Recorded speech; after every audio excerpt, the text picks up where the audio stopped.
రెండవ శ్లోకము. తనీయాం సంపాంసుం తవ చరణ పంకేరుహభవం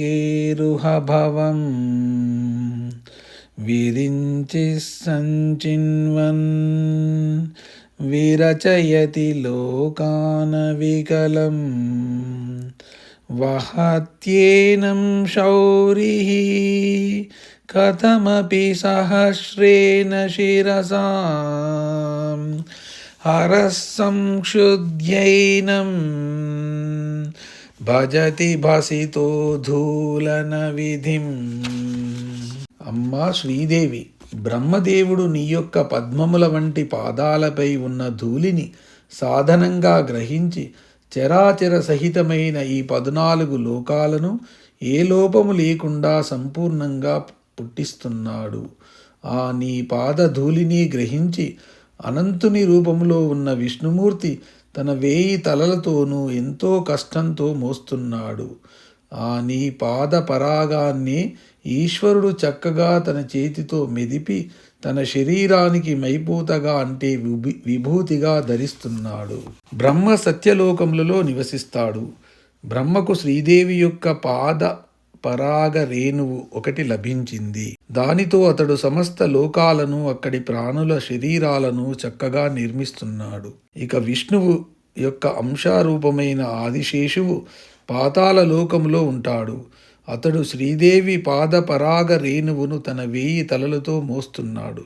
అంటే బ్రహ్మ సృష్టించిన లోకాలకు స్థితిని కల్పిస్తున్నాడు. విష్ణువు ఆదిశేషుని రూపంలో తన స్థితి కార్యాన్ని నిర్వహిస్తున్నాడు. మహావిష్ణువే భూలోకాది ఊర్ధ్వలోకములను ఆదిశేషుని రూపంలోను పాతాళాది అధోలోకమును శింశుమార రూపము చేతను మోస్తున్నాడు. హరుడు అంటే ప్రళయకాలంలో ప్రపంచాన్ని హరించేవాడు. హరుడు అమ్మవారి పాదధూళి కణముని చక్కగా మర్దించి భస్మము చేసుకొని దానినే శరీరానికి మైపూతగా పూసుకొని అమ్మవారిని సేవిస్తూ జగత్తుల యొక్క సంహార కార్యాన్ని చేస్తున్నాడు. అమ్మ పాదధూళి లేశమంత తలపై ధరించగానే త్రిమూర్తులు సృష్టి స్థితి లయములను చేయగలుగుతున్నారు. ఆ పరదేవత యొక్క దయ పూర్తిగా ఉంటే సాధకుడు ఎంతటి ఘనకార్యాన్ని అయినా సులభంగా సాధించగలడని భావము. ఈ విధంగా సృష్టి స్థితి లయములు శ్రీదేవి పాద పరాగ ప్రభావం వల్లనే జరుగుతున్నాయి. త్రిమూర్తులు కేవలము ఉపకరణములు మాత్రమే. దేవి పాదధూళి యొక్క ఒక్క కణానికే ఇంతటి శక్తి ఉంది. దీనిని బట్టి శ్రీదేవికి గల శక్తి అనిర్వచనీయమని మనము గ్రహించాలి. తనీయాం సంపాంసుం తవ చరణ పంకేరుహభవం. శ్రీదేవి పాదాలే కాదు, పాదధూళి కూడా మహిమ కలదియే. శ్రీదేవి పాదాలు పద్మాల్లాంటివి. ఆ పాదాలపై పడిన మిక్కిలి సూక్ష్మమైన ధూళి కణము కూడా మహిమ కలదే. ఎందుకంటే ఆ ధూళి కణమే బ్రహ్మ చేసే సృష్టి వ్యాపారానికి సాధనం అవుతోందట. బ్రహ్మ శ్రీదేవి పాదధూళిని కొంచెము సంపాదించుకొని దాని ప్రభావముతోనే ఈ ప్రపంచంలోని 14 లోకాల్ని ఒకదానికి ఒకటి అడ్డుపడకుండా ప్రళయకాలము వచ్చే వరకు ఏ లోపము లేకుండా సృష్టించగలుగుతున్నాడు. లోకాలు 14 ఉన్నాయి. భూలోకము, భువర్లోకము, సువర్లోకము, మహర్లోకము, జనలోకము, తపోలోకము, సత్యలోకము అనే ఈ 7 భూమిపైన ఉండే లోకాలు. అతలము, వితలము, సుతలము, తలాతలము, రసాతలము, మహాతలము, పాతాళము అనే ఈ 7 లోకాలు భూమికి క్రింద ఉంటాయి. ఈ 14 లోకాల్ని బ్రహ్మ శ్రీదేవి యొక్క పాదధూళి ప్రభావంతోనే సృష్టిస్తున్నాడు.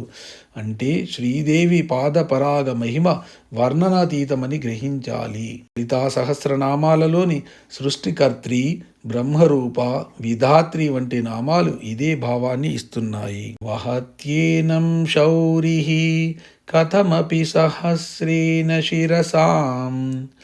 దేవకీ నందన శౌరి అనే అమరములో ఉంది. శౌరి అంటే విష్ణువు అని అర్థము. శౌరి అంటే శూరవంశీయుడు అని అర్థము. బలరాముడు శూరవంశీయుడు, బలరాముడు ఆదిశేషు యొక్క అవతారము. కాబట్టి శౌరి అంటే ఈ లోకాలన్నీ తన 1000 పడగలపై మోసే ఆది విష్ణువు అంశ అయిన అనంతుడు అన్నమాట. శేషుడు ఈ 14 లోకాలను ఎంతో శ్రమపడి భరిస్తున్నాడట.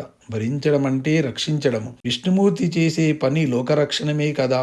కాబట్టి దేవి యొక్క పాదధూళి ప్రభావంతోనే విష్ణువు లోకాల్ని రక్షించగలుగుతున్నాడని మనం గ్రహించాలి. గోప్త్రి, వైష్ణవి, విష్ణు రూపిణి, గోవింద రూపిణి అన్న లలిత సహస్రనామాలు ఇదే భావాన్ని గుర్తు చేస్తాయి. గోప్త్రి అంటే సమస్త లోకాలను రక్షించేది. హరస్సంక్షుద్యైనం భజతి బసితో ధూలన విధిం. హరుడు అంటే ప్రపంచాన్ని హరించేవాడు, అంటే లయకారుడైన రుద్రుడని అర్థము. శివుడు అమ్మ యొక్క పాదధూళి కణాన్ని బాగా మర్దించి బూడిదగా చేసి శరీరానికి విభూదిగా పెట్టుకుంటున్నాడు. అంటే ప్రళయకాలంలో ఆ లోకాలను తనలో లయము చేసుకుంటున్నాడు, అనగా లీనము చేసుకుంటున్నాడు. సంహారిణి, రుద్రరూప, కాత్యాయని, అంబిక, పార్వతి వంటి లలిత సహస్రనామాలు ఇదే భావాన్ని గుర్తు చేస్తాయి. దీనిని బట్టి త్రిమూర్తులు ప్రపంచం యొక్క సృష్టి, స్థితి, లయములను అమ్మ యొక్క పాద పరాగ రేణు మహిమతోనే చేయగలుగుతున్నారని గమనించాలి.